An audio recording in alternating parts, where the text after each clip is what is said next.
టైమే లేదు actually 2 days shoot ముందే ఓకే చేసాం స్వాతి. ఎవరు మీరు మాట్లాడారా లేకపోతే తేజ్ నేనే మాట్లాడా? మాట్లాడా. ఓకే. తేజ్కి అసలు తెలియదు, నేను మాట్లాడాక స్వాతితో అప్పుడు చెప్పా. అవునా? స్వాతి అని సూపర్ రా అన్నాడు వాడు, అంటే ఆ టైంకి వర్కౌట్ అయిపోయింది అది. అదే. So it was meant to be correct combination అది. ఆ సాంగ్ వచ్చి ఫస్ట్ ప్రోమో తర్వాత సాంగ్ వచ్చిన తర్వాత అరే భలే ఉంది, క్యూట్గా ఉంది కదా, పేరు కూడా చాలా క్యూట్గా. Music video full piece version కాదు, 22% ఉంది అది, ఇప్పుడు అవుతుంది, సీజీ అవుతుంది. మీరు రిలీజ్ చేసినంత 3 minutes లేదండి, 6 minutes 7 minutes దాకా ఉంది. ఓకే. 6 minutes చేంజ్ ఉంటుంది, ఒరిజినల్ 22 minutes 24 minutes వస్తుంది ఇప్పుడు. ఓకే. సో దాని తగ్గ కానీ ఇది మీరు చేసిన 6 minutes ఆ చిన్న వర్షన్ బాగా వెళ్ళిపోయింది కదా, అది బాగా మీకు రెస్పాన్స్ బాగా వచ్చిందండి. రెస్పాన్స్ ఇస్ గుడ్, అంటే నేను ఎక్స్పెక్ట్ చేసిన దానికన్నా కొంచెం బెటర్ రెస్పాన్స్ వచ్చింది. I was happy. అది కూడా Tej also is there and good music, everything it added to and okay. వాళ్ళకి ఆ పేట్రియాటిజం మీద బాగానే రెస్పాండ్ అయ్యారు. సో ఇద్దరు హ్యాపీ, అంటే మెయిన్గా స్వాతి హ్యాపీ కదా. Swathi is very happy. So మీ ఫ్రెండ్ మీ గురించి చెప్పండి. తేజ్ మనకు తెలుసు, మీ ఫ్రెండ్ బాగా క్లోజ్ ఫ్రెండ్స్. అప్పుడు ఆ టైంలో తేజ్కి యాక్సిడెంట్ అయినప్పుడు నాన్నగారు కూడా మాట్లాడారు. అబ్బాయి నవీన్ అను ఇద్దరు మంచి క్లోజ్ ఫ్రెండ్స్. కోపం అంతే, బైక్ లో వద్దు అనేసరికి మేము ఇంకా నడుపుతునేసరికి అది కూడా చెప్పాడు ఆయన కదా. అదే వద్దు అనేసరికి మనం ఒకటి చేస్తే మళ్ళీ దాంట్లో ప్రాబ్లం అయింది అనుకోండి. ఫస్ట్ ఫ్యామిలీలో రెడీగా ఉంటారు కదా ఎవరైనా, మా ఇల్లే కాదు ఏళ్ళైనా అంతే, అది వద్దురా అని చేస్తాడు. నీకు చెప్పానా లేదా అని చెప్పి స్టార్ట్ అవుద్ది కదా. అదే ఫస్ట్ మొదలయ్యేది అదే కదా. ఇది కొంచెం పెద్ద ఈ ఫిలిం ఇది కాబట్టి అది మీడియా వరకు వచ్చింది, లేకపోతే 4 గోడల్లోనే ఉంటుంది అంతే, సింపుల్. మీరు కూడా అంటే మీకెందుకు భయం కలిగి బైక్లు అమ్మేయటం? అంటే ఇంకా ఒకటి అయిపోయాక ఇంకా అమ్మేద్దాం అంటే ఇక్కడ వరకు ఉంటుంది కదా ఇంట్లో. ఎప్పుడు ఒక్క చిన్న తప్పు చేస్తారో ఇలా కోసేద్దాం చూస్తుంటారు. అదేదో అయ్యే ముందు నేనే సేల్కి పెట్టేశాను. వాళ్ళు అనక ముందర మీరే పెట్టేశాను. నైట్కి ఫోన్ చేసి ఇచ్చేసాను, నీకు వద్దు చాలు ఇంకా ఈ బైకింగ్ ఫేస్. ఎస్పెషల్లీ అదే ఒకటి అవుతేనే మనకు కూడా రియలైజ్ అవుతాం, సేఫ్గా ఉన్నప్పుడు అన్నీ బాగుంటుంది. సో అయ్యాక కరెక్ట్ కాదు, సరే వదిలేదు, ఎందుకు అనవసరం రిస్క్లు ఎందుకు లైఫ్లోనూ వదిలేసాం. ఇంకా తను 4 రోజులు ఆల్మోస్ట్ అంటే ఇక ఉంటాడా ఉండడా అని ఒక రకమైన భయం అయితే లేదండి. అది లైఫ్ థ్రెట్ ఏం లేదండి. జస్ట్ ఆ షాక్ నుంచి కోలుకోవడానికి ఒక్కొక్కరికి కొంచెం టైం పడుతుంది. మాట కూడా రాకపోవడం, అంటే టైం తీసుకోవడం, బ్రెయిన్ షాక్ లోకి వెళ్తుంది కదండి. ఫస్ట్ సడన్ గా ఇలా అయ్యేసరి ఉలిక్కి పడతాం కదా. ఒక్కొక్కరితో ఒక్కొక్కలా రెస్పాండ్ అవుద్ది ఒక్కొక్కరి బ్రెయిన్. కొన్ని ఫాస్ట్ కోలుకుంటూ కొంచెం టైం పడతాయి. సో కొన్ని ఏమో మరి అది ఆ టైం ఆ ఇంపాక్ట్ ఇక్కడ ఫ్రాక్చర్ అవడం ఇట్స్ ట్రామా కదా. ట్రామా నుంచి ఎందుకంటే మీకు ఆ ముందు ఎంత 10 నిమిషాలు ఉంటుందా 5 నిమిషాలు ఉంటుందా లేదండి, తనకు ఆ యాక్సిడెంట్ జరగక ముందు మిమ్మల్ని కలిసి మీరు ఇద్దరు అంతే 20 minutes అంతే.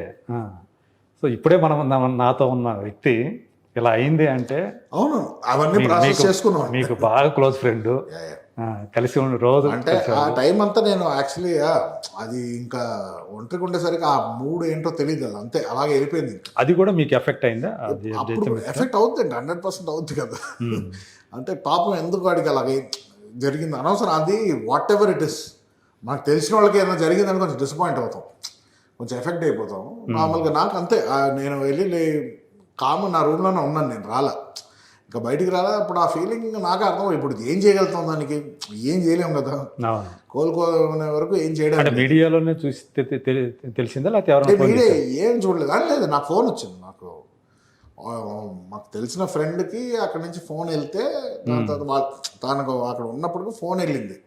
వాళ్ళు హాస్పిటల్ ఎత్తి 10 హాస్పిటల్ ఉన్నారని చెప్పేసరికి వాళ్ళు వచ్చారు. నేను అప్పటికి నాకు ఫోన్ వచ్చింది, నేను వెళ్ళిపోయాను. ఇవన్నీ 40 minutes జరిగింది. 40 minutes పైన మేము వెళ్ళిపోయాం మాట హాస్పిటల్కి. 40-45 minutes 1 hour లో. అప్పుడు మీ ఇద్దరైనా ఉంది, ఇంకెవరైనా ఉన్నారా? లేదు, కలిసి మీ ఇద్దరే కలిసి సార్. అంటే ఫ్రీక్వెంట్గా రోజు కలుస్తారు? ఎవ్రీడే కలుస్తాం, నార్మల్గానే ఎవ్రీడే కలుస్తాం. అంత థిక్ ఇద్దరు అంటే అంతే, ఇంకా ఆప్షన్స్ లేవు మా ఇద్దరికి. తను సోలో మీరు సోలో అన్నట్టు. అంతే అంతే, ఇంకా కుదరక ఇంకా మీ ఇద్దరు ఒకరికి ఒకరు అనమాట. అంతే అండి, బెటర్ అలా ఉంటాయి. ఎక్కువ కాంప్లికేషన్స్ ఉండవు. So batch less of the complications. Okay, అసలు ఇద్దరు బ్యాచులర్ లైఫ్ ని ఫుల్గా ఎంజాయ్ చేసేవాళ్ళు. 100% అండి. ఓకే, బ్యాచులర్ లైఫ్ అంటే మీరు అనుకున్నట్టు కాదు, అరే నేనేమనుకుంటా అనుకుంటున్నారు మీరు? అదే మీరు సినిమాలో చూపిస్తున్నట్టు అలాగా దుబాయ్లో ఒక షిప్లో వేసి ఒక 100 మంది అమ్మాయిలతో ఇలా కూర్చొని షాంపిల్తో, అది బ్యాచిలర్ లైఫ్ కదా నార్మల్ అందరికి. ఓకే. ₹1 ఎక్కువ ఉందంటే ఈడంతే ఈడు అది కామన్, చాలా ఫేమస్ కదండి. ఓకే. మాకు ఫస్ట్ నేను ఇప్పటికీ ఓపెన్ స్టేట్మెంట్ ఇస్తున్నాను, మాకు అంత సీన్ లేదు. మాకు అంత డేర్ చేసి ఫస్ట్ ఆఫ్ ఆల్ అమ్మాయిలతో మాట్లాడడం ఫ్రెండ్లీగా ఎంతమందితో మాట్లాడతాం. ఇంకొక స్టెప్ వెళ్ళి ఆ డేట్ అడగడానికి కూడా మాకు చాలా భయం. అది దానంతగా వర్కౌట్ అవుతుంది. ఓకే. సింపుల్. మాకు ఎలా హ్యాండిల్ చేయాలి. ఎప్పుడన్నా మీరు డేట్కి వెళ్ళారా? డేట్ ఎవరు చేయరండి. డేట్కి వెళ్ళకపోతే ఎవరన్నా ప్రాబ్లం ఉండాలి, నాకు తెలిసి అట్లీస్ట్ ప్రాబ్లం ఉండాలి వాళ్ళకి. ఓకే. నేను హ్యాపీగా డేట్ చేశాను నా లైఫ్. నాకు చాలా నేను కలవాల్సిన మనుషుల్ని కలిసేసా, రిలేషన్షిప్స్లో ఉన్నాను, నాకు వర్కౌట్ అవ్వలేదు. ఇప్పుడు నేను కరెంట్లీ సింగిల్గా. ఇండస్ట్రీలో ఉన్న వాళ్ళంతా ఇండస్ట్రీలో సగం మంది ఉంటారండి. ఓకే. ఎందుకంటే రేపు మేము మొహాలు చూసుకోవాలి మళ్ళీ, తర్వాత కష్టం మళ్ళీ. It's better to be friendly with people in the industry. అంతే, అంతవరకే. ఆ డేట్స్ వరకే, అంతే. అది అంతే అండి. అంటే రిలేషన్షిప్ అంటే లేవి కూడా లాంగ్ టర్మ్ అట్లాంటి ఏం లేవు. వెళ్ళాలనుకుంటే లాంగ్ టర్మే వెళ్తానండి నేను ఎప్పుడు. నాకు కావాల్సింది లాంగ్ టర్మే చూస్తారు. ఓకే.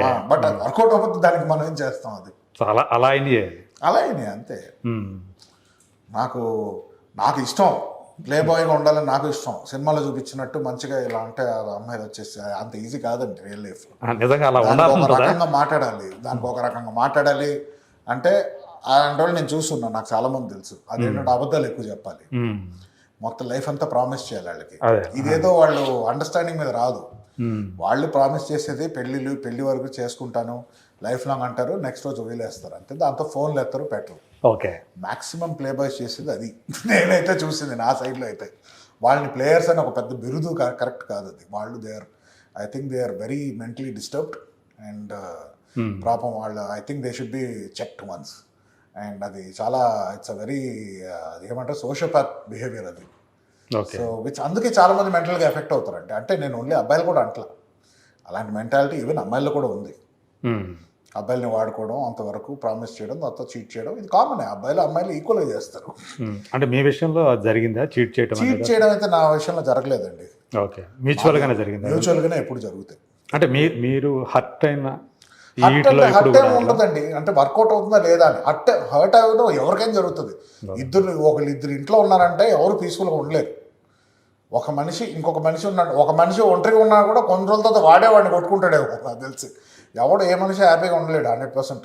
ఏదో ఒక వాదన వస్తుంది, ఏదో ఒక డిఫరెన్స్ ఆఫ్ ఒపీనియన్. ఎందుకంటే ఇద్దరు ఉండి చిరాకు వచ్చి తిట్టుకుంటారు. That's our relationship. బట్ అక్కడ విడిపోయేటప్పుడు మళ్ళీ వాళ్ళు లేకుండా ఉండలేరు అని అంటేనే మళ్ళీ స్టిక్ అవుద్ది రిలేషన్షిప్. రైట్. సంతోషంగా ఉన్నప్పుడు ఎవ్రీథింగ్ ఇస్ గుడ్.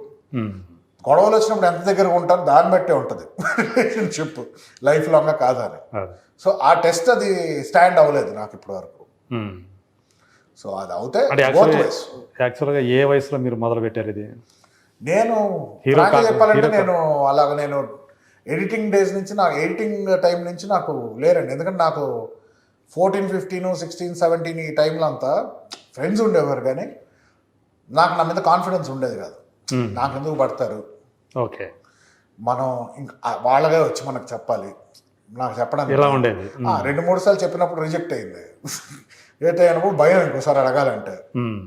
ఎందుకు మళ్ళీ అనిపించుకోవడం ఒకరితో, అది ఒక ఎంబారెస్మెంట్ వచ్చేస్తుంది.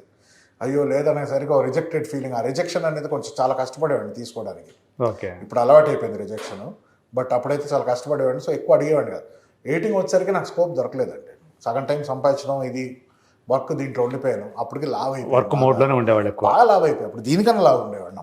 127, 128 ఉండేవాడిని. ఏ అమ్మాయిని వెళ్ళి అడుగుతాం, వెళ్ళి నన్ను డేట్ చేస్తాం, చెప్పుతో కొడతారని ఒక ఫీలింగ్ ఉండే, అండర్ కాన్ఫిడెంట్ ఉండేవాడిని. సో నేనుగా అంత after my 30s only started seeing people. Okay. అంటే హీరో అయిపోయిన తర్వాతే అంత కొంచెం ముందర. సో అంతే, somethings worked out, somethings worked out. ఎన్ని ఏంటి ఇట్లాంటి దాన్ని ఏం తెలుసుకుంటారు ఇప్పుడు?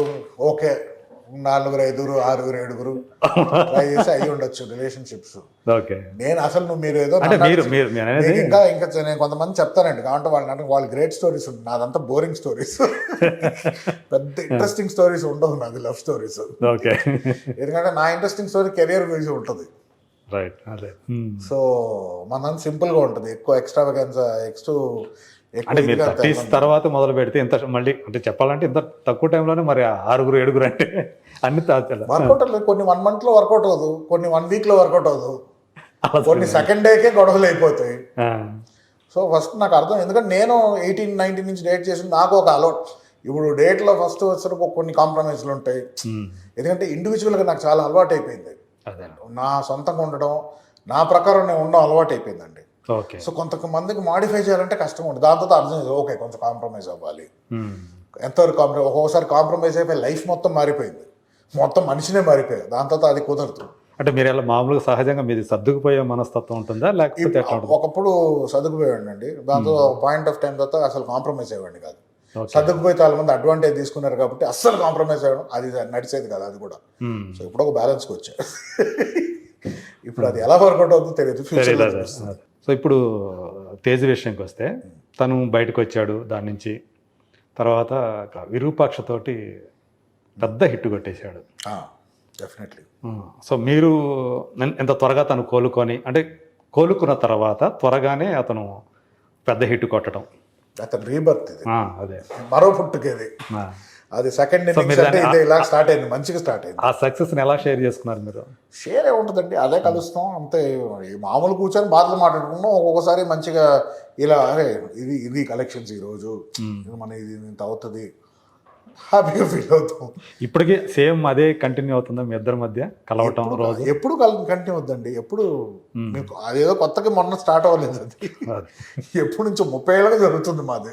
ఓకే, మా 30 years బాండ్ కాదు మీకు అరే కొంచెం జాగ్రత్తగా ఉండండి, అది ఎవ్రీడే మాట్లాడుకుంటాం, అది ఎవ్రీడే ఉంటుంది. అంటే మామూలుగా అండి, మామూలు మనుషులు ఎలా మాట్లాడుకుంటారో అలాగే మాట్లాడుకుంటాం. మేము స్పెషల్గా ఏం కొత్తగా మాట్లాడము, ఏదో ఇలా ఉంటే ఏదైనా చెప్తే ఓకే ఈ జాగ్రత్తగా చూసుకొని ఉంటుంది, లేకపోతే అన్ని కరెక్ట్గా ఉంటే ఓకే. ఇప్పుడు ఆపరేషన్ లేకుండానే మోకాళ్లకు ప్లాస్మా ట్రీట్మెంట్, మీ ఆర్థోపెడిక్ సమస్యలన్నిటికీ రోబోటిక్ టెక్నాలజీ ద్వారా తక్కువ ఖర్చుతో శాశ్వత పరిష్కారం, ఫ్రీ కన్సల్టేషన్, ప్రతి ట్రీట్మెంట్ పై 20% డిస్కౌంట్. ఈ ఆఫర్ కొద్ది రోజులు మాత్రమే, త్వరపడండి.